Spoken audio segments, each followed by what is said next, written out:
الرجیم بسم اللہ الرحمن الرحیم الحمدللہ رب العالمین والصلاة والسلام علی سیدنا و نبینا و شفینا و طبیب نفوسنا ابی القاسم محمد اللہم صلی علی محمد و آل محمد وعلیہ الطیبین الطاہرین المعصومین ولعنت اللہ علی اعدائہم اجمعین. اما بعد فقد قال اللہ تبارک و تعالی فی کتابہ المجید والفرقان الحمید وقولہ الحق. بسم اللہ الرحمن الرحیم. انا انزلناہ فی لیلۃ القدر وما ادراک ما لیلۃ القدر لیلۃ القدر خیر من الف شہر.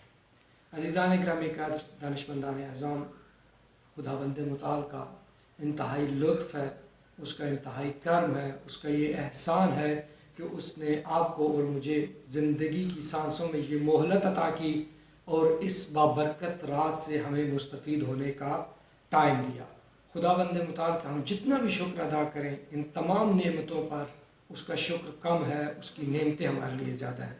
اور ان کی تمام تر نعمتوں میں سے آج کی یہ عظیم نعمت جو شب قدر کی صورت میں اللہ نے ہمیں عطا کی ہے، یہ وہ رات ہے جس کے بارے میں ارشاد فرما رہا ہے وما ادراک ما لیلۃ القدر، یعنی اپنے حبیب سے بھی کہہ رہے ہیں میرا حبیب اگر میں نہ بتاتا تو یہ لیلۃ القدر کوئی ادراک نہ کر پاتا. یعنی یہ ایسی رات کہ اس کو اولیاء بھی درک بڑی مشکل سے کر پاتے ہیں. لہٰذا لیلۃ القدر کو درک کرنا اولیاء اللہ کے لیے بھی بڑا مشکل سا کام ہے. تو خداوند متعال نے ہمیں یہ بہت بڑی فرصت عطا کی ہے. تو جو بھی شخص اس فرصت سے فائدہ اٹھانا چاہتا ہے، اب وہ اس سے اتنا ہی فائدہ اٹھا پائے گا کہ یہ ایک بحر بے قرار ہے. جو انسان جتنی محنت کے ساتھ، جتنی معرفت کے ساتھ، جتنی تطہیر کے ساتھ، جتنی توجہ کے ساتھ اس رات کے بحر بے قرار سے حاصل کرنا چاہے گا وہ حاصل کر پائے گا. یعنی اس رات میں ہم جتنی محنت کے ذریعے، جتنی توجہ کے ساتھ، جتنی معرفت کے ساتھ آگے بڑھیں گے، اس بحر بے قرار کے سمندر سے ہم اتنے ہی موتی چن پائیں گے، ہم اتنی اس سے فیض حاصل کر پائیں گے. تو عزیزان گرامی قدر، یہ عظیم رات، اس عظیم رات سے ہمیں فائدہ اٹھانے کے لیے پوری توجہ کے ساتھ، پورے انہماک کے ساتھ، پوری معرفت کے ساتھ آگے بڑھنا ہوگا. یعنی آج کی رات بھی اگر کوئی شخص دنیا کے جنبیلوں سے نکل کر، دنیا کی مصروفیات کو ترک کر کے، دنیا کو پیچھے چھوڑ کر خدا سے جڑنے کے لیے جس نے کوشش نہ کی تو پھر اس کا بدبختی کے سوا اس دنیا میں کوئی ٹھکانہ نہیں ہے. جو شخص بھی اپنی بخشش کا سامان چاہتا ہے اور اسے ماہ مبارک کے رمضان مل جائے اور ماہ مبارک کی رمضان کی ان عظیم راتیں مل جائیں اور ان راتوں میں بھی وہ اپنی بخشش کا سامان اگر مہیا نہ کر سکا، خدا کے ساتھ اگر جڑ نہ سکا، تو پھر بہت مشکل ہے کہ پورے سال کے ان پلوں میں کوئی ایسا پل آئے کہ جس پل میں وہ اپنی بخشش کا سامان فراہم کر سکے. آج یعنی جہاں اس رات میں ہمیں آگے ملنا ہے، خدا کے ساتھ معرفت کے ساتھ آگے خدا کے ساتھ لو لگانی ہے، خدا نے ہمیں بہت سارے موقع عطا کیے ہیں اور ان موقعوں میں سے ایک عظیم موقع یہ جو آج ضربت مولا امیر المومنین علی ابن ابی طالب علیہ السلام ہے. اس ضربت کے غم کے ذریعے سے، مولا امیر کی معرفت کے ذریعے سے، مولا امیر کے ذریعے ہم اس دنیا کو پیچھے چھوڑ کر اس محبت میں، مولا کی معرفت میں ہم خدا کے ساتھ لو لگا سکتے ہیں. اور اگر آج بھی اس المناک واقعے کے بعد، اس المناک ضربت کے بعد بھی کوئی شخص آگے نہ بڑھ سکا تو پھر ہمارے شیعہ ہونے پہ سوال اٹھ جائے گا.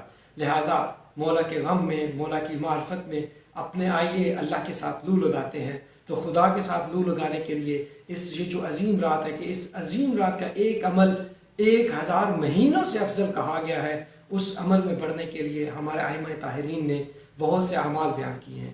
اور یہ اعمال 2 قسم کے ہیں. ایک اعمال جنہیں ہم اعمال مخصوصہ کہتے ہیں، جو 19 کے ساتھ مخصوص ہوں گے، جو 21 کے ساتھ مخصوص ہوں گے، جو 23 کے ساتھ مخصوص ہوں گے. اور ایک اعمال کی وہ فہرست جنہیں اعمال مشترکہ کہتے ہیں، وہ ان تینوں راتوں میں، یعنی جو تینوں راتیں شب قدر کی ہیں 1900، 2100، 2300، ان تینوں میں بیان کیے جائیں گے. ان اعمال میں سب سے پہلا عمل غسل کا عمل ہے.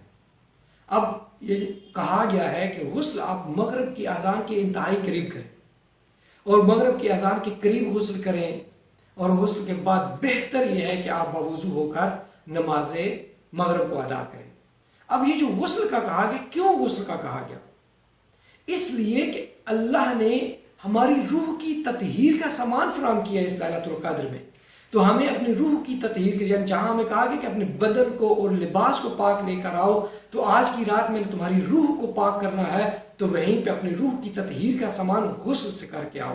یعنی جہاں تم نے اپنی روح کی تطہیر کی، اس انداز و اس فکر سے آؤ کہ مالک اگر میں غلطیاں کر چکا ہوں، تو کریم ہے، تو رحمان ہے، مالک میری ان غلطیوں کو بخش دے۔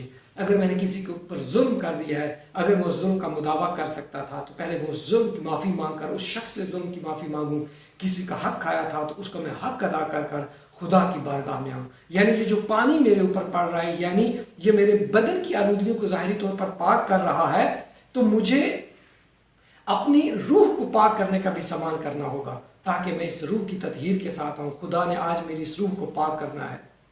پھر 2 رکعت نماز لیلۃ القدر کی ہے۔ اس کا دوسرا عمل وہ لیلۃ القدر کی 2 رکعت نماز، اس کا سمپل سا طریقہ ہے، سورہ الحمد کے بعد 7 مرتبہ سورہ توحید کی تلاوت کرنی ہے، اور پھر ذکر رکوع، ذکر سجدہ، اسی طریقے سے دوسری رکعت الحمد کے بعد 7 مرتبہ سورہ توحید کی تلاوت کریں اور نماز کو مکمل کریں۔ نماز کو مکمل کرنے کے بعد وہیں حالت تشہد میں بیٹھے ہوئے 70 مرتبہ استغفار کریں، استغفر اللہ و اتوب الیہ۔ اس عمل کو کرنا ہے، یعنی آپ نے اس عمل میں بھی غور و فکر رکھنا ہے کہ میں اپنے مالک کی بارگاہ میں ہوں۔ یعنی ایسا نہ ہو کہ میں زبان سے تو پڑھتا جاؤں استغفر اللہ و اتوب الیہ، لیکن میرا غور خدا کی طرف نہ ہو، میری فکر خدا کی طرف نہ ہو، میں اپنے ساتھ گناہوں کو یاد کرتا ہوں۔ مالک تو کریم ہے، مالک تو رحیم ہے، مالک تو بخشنے والا ہے، میں نے یہ گناہ کیے، یہ گناہ کیے، ایک ایک یعنی تسبیح استغفار کے ساتھ اپنے گناہوں کو یاد کرتے ہیں، اس امید کے ساتھ کہ آج کی عظیم رات میں مالک ہمارے ان گناہوں سے ہمیں معافی عطا کرے گا۔ لیلۃ القدر کے مشترکہ اعمال میں سے ایک ہے عمل قرآن، یعنی قرآن کو کھول کر اپنے سامنے رکھنا ہے، دعا ہے، اس دعا کی اپنی تلاوت کرنی ہے۔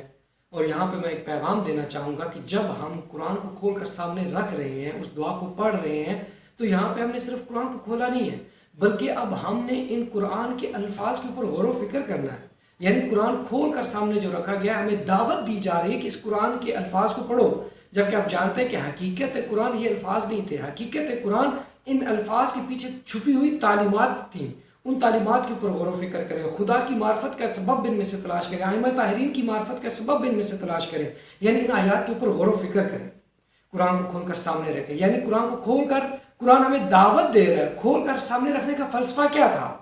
یعنی اس قرآن کو ہم بھول چکے تھے، ہم نے فراموش کر دیا تھا، بند کر کے ہم نے رکھ دیا تھا۔ یعنی لیلۃ القدر میں پھر ہمیں ایک بار دعوت دی جا رہی ہے، قرآن کو کھولو اور اس کے تعلیمات کے اوپر غور و فکر کرو۔ یعنی عجب نہیں کہ آواز آئے کہ بندہ تو اس قرآن کو بھول چکا تھا، ہم نے پھر کھول کر تیرے سامنے رکھا ہے تاکہ تو اس کے اوپر غور و فکر کر۔ افلا یتدبرون القرآن، یعنی قرآن میں کیا تم غور و فکر نہیں کرتے؟ یعنی قرآن میں غور و فکر کی دعوت دی جا رہی۔ پھر اسی قرآن کو اپنے سر پر ہم نے رکھنا ہے۔ اب سر پر رکھنے کا کیا فلسفہ تھا؟ عجب نہیں کہ یہی فلسفہ ہو کہ یعنی قرآن، یہ جو ہمارا دماغ تھا، یہ غور و فکر کرنے کے کام آتا تھا۔ یعنی اب اگر ہم نے سوچنا ہے تو اس قرآن کے مطابق سوچنا ہے، اب ہم نے قدم اٹھانا ہے تو اس قرآن کے مطابق قدم اٹھانا ہے، اب اگر ہم نے بولنا ہے تو اس قرآن کی تعلیمات کے مطابق بولنا ہے۔ یہ فلسفہ تھا۔ اب وہ پھر قرآن کو سر پہ ہم نے رکھ کر 10 مرتبہ اللہ کا نام لینا ہے، پھر 10 مرتبہ رسول خدا کا نام، پھر ائمہ طاہرین کے اس طریقے سے 10 مرتبہ نام لیتے جائیں گے۔ قرآن کے اعمال کے بعد ہم آئیں گے زیارت امام حسین علیہ السلام کی بہت زیادہ تاکید کی گئی ہے۔ اس شب میں امام حسین علیہ السلام کی زیارت کی جائے، وہ مخصوص زیارت مفاتیح الجنان میں لکھی ہوئی ہے، انشاءاللہ آپ اس طرف مراجعہ کیجیے گا۔ اور اس کے بعد اس میں دعائیں ہیں، خصوصاً دعائے کمیل اور دعائے جوشن کبیر، تینوں راتوں میں پڑھنے کا کہا گیا۔ یعنی دعائے کمیل اس میں خود ہمارے لیے اپنا آئینہ ہے، یعنی اس میں ہم اپنے آپ کو دیکھ سکتے ہیں۔ الہی من لی غیرک، یعنی خدا سوائے تیرے کون تھا؟ میرا چارہ جب کہاں پہ تھا؟ میں تجھ سے لو لگا رہا ہوں، میں اپنے آپ کو جانتا ہوں، میں نے اس آئینے میں دیکھ لیا۔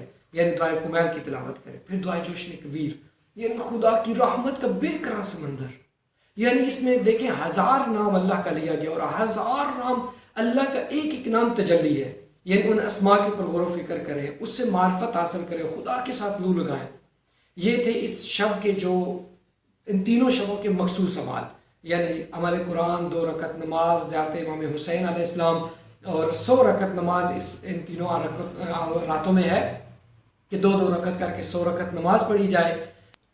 تو عزیزان گرامی قدر، یہ جو آپ کو اعمال مشترکہ بتائے گئے ہیں یہ تینوں راتوں میں ہیں، اور آج کی 19 کی شب کے جو مخصوص اعمال ہیں وہ 100 مرتبہ استغفر اللہ ربی و اتوب الیہ کی تلاوت کرنا ہے، اور ہر استغفار پہ آپ نے اپنے گناہوں کو یاد کر کے سچے دل سے صدقے نیت سے آپ نے خدا سے معافی مانگنی ہے. اور دوسرا عمل جو ہے وہ اس لعین کے اوپر لعنت ہے, ابن ملجم کے اوپر لعنت ہے. لیکن یہاں پہ بھی ہے کہ ہم نے اب ائمہ طاہرین نے, اور خدا کا یہ بنیادی اساس اور قانون ہے کہ اگر میرے دین پہ جس نے قائم رہنا ہے اس نے میرے اولیاء اور میرے دشمنوں سے بیزاری کا اظہار کرنا ہے, ان کے اوپر لعنت کرنی ہے. یعنی اس لعنت کی یہ ابتدائی طریقہ تھا کہ زبان سے لعنت کرو, لیکن اب اس کا جو انتہائی طریقہ کیا ہے کہ اب دیکھنا یہ ہے کہ یہ اس ابن ملجم مرادی یہ ملعون دیکھیے کہ قاری قرآن تھا, حافظ قرآن تھا, لیکن کون سی چیز سبب بنی کہ اس نے مولا امیر المومنین علی بن ابی طالب علیہ السلام کے بعد از رسول کائنات کے افضل ترین شخص کے اوپر اس نے وار کیا, اور وہ چیز تھی جہالت, ناداری. تو ہمیں بھی اس جہالت سے نکلنا ہے, اور بیسیکلی یہی وہ جڑ ہے, یہ جہالت جڑ ہے. اس جڑ سے جب ہم نکلیں گے تو ہم پھر حقیقی طریقے سے ائمہ طاہرین کے دشمنوں کے اوپر لعن کر سکیں گے. لہٰذا اس طریقے کو اپناتے ہوئے ہم نے اس ملعون کے اوپر لعنت کرنی ہے, اور حقیقی معرفت خدا کے ذریعے ہم نے ائمہ طاہرین علیہ السلام کی معرفت کو حاصل کرتے خدا تک پہنچنا ہے. عزیزان محترم, کچھ دعائیں ہیں پیج نمبر 421 کے اوپر, پیج نمبر 422 کے اوپر, اور پیج نمبر 442 443 کے اوپر مفاتیح الجنان کے. ہم انشاءاللہ اپنے ڈسکرپشن میں بھی ان پیجز کو دے رہے ہیں, اور جن عزیزان کو پھر بھی مشکل ہو تو وہ ہم سے رابطہ کر سکتے ہیں. ہمارے واٹس ایپ نمبر آپ کے پاس موجود ہیں. تمام اعمال انشاءاللہ ہم مزید آپ کو سمجھانے کے لیے تیار ہیں. اس رات کو عزیزان محترم ضائع نہ کیجیے, بہت عظیم رات ہے. آپ کا ایک عمل 1000 راتوں کے عمل سے بہتر ہے. لہٰذا خداوند متعال سے دعا کرتے ہیں کہ کریم اللہ, رحمان اللہ, رحیم اللہ ہمیں لیلۃ القدر کا ادراک کرنے کی توفیق عطا فرمائے, اور اس عظیم رات میں ہمیں واقعاً اس سے مستفید ہونے کی توفیق عطا فرمائے. کریم اللہ, رحمان اللہ, رحیم اللہ جتنے بزرگان, دوستان, عزیزان نے اس کار خیر میں ہمارے ساتھ تعاون کیا ہے, پڑھنے میں, سمجھنے میں, سیکھنے میں, سکھانے میں, مالک ان سب کے اوپر اپنی رحمتوں کا نزول فرما. شب قدر کی ہمیں معرفت نصیب فرما, ائمہ طاہرین کی معرفت نصیب فرما, ہمیں اپنی معرفت نصیب فرما. اس لیلۃ القدر میں ضربت مولا امیر المومنین علی بن ابی طالب علیہ السلام جو ضربت لگی, مالک ہمیں اس مولا امیر علیہ السلام کی معرفت نصیب فرما. وصلی اللہ علی محمد وآلہ طاہرین. والسلام علیکم ورحمۃ اللہ.